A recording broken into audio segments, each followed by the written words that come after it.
Sfonda la vetrina colpendola con la schiena e il sedere, poi entra, arraffa il denaro e scappa.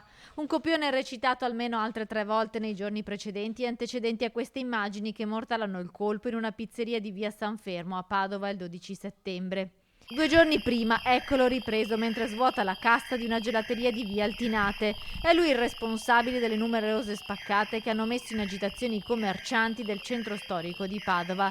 Tariq Tituani, 38enne marocchino, è stato arrestato dalla squadra mobile. La svolta nelle indagini è arrivata dopo che lo straniero ha tentato di rapinare un 60enne ufficiale dell'aeronautica, aggredito a colpi di bottiglia tra piazza Garibaldi e via Emanuele Filiberto domenica notte.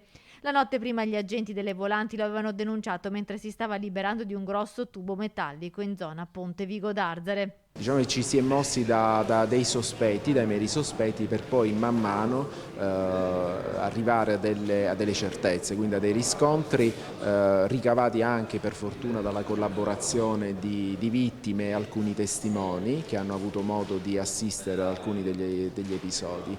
La testimonianza del 60enne ferito nel tentativo di rapina, i racconti di altri cittadini che lo avevano notato le sere delle spaccate vicino ai negozi presi di mira e soprattutto le immagini delle telecamere di videosorveglianza lo hanno incastrato definitivamente. Il 38enne marocchino è stato arrestato con l'accusa di tentata rapina aggravata e denunciato per 4 spaccate. Oltre ai furti nella gelateria di via Altinate e nella pizzeria di via San Fermo, lo straniero è accusato di aver razziato lo scorso 13 settembre un bar a Ponte Vigo d'Arzare e 2 sere dopo un negozio cinese di via Valeri.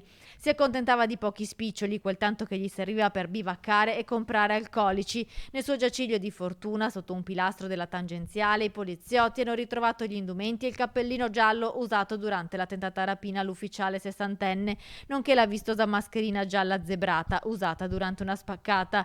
Il 38enne marocchino era stato espulso nel 2016. Nel febbraio di quest'anno era stato nuovamente controllato a Padova, ma non essendoci posti nei centri di permanenza temporanea era rimasto a piede libero.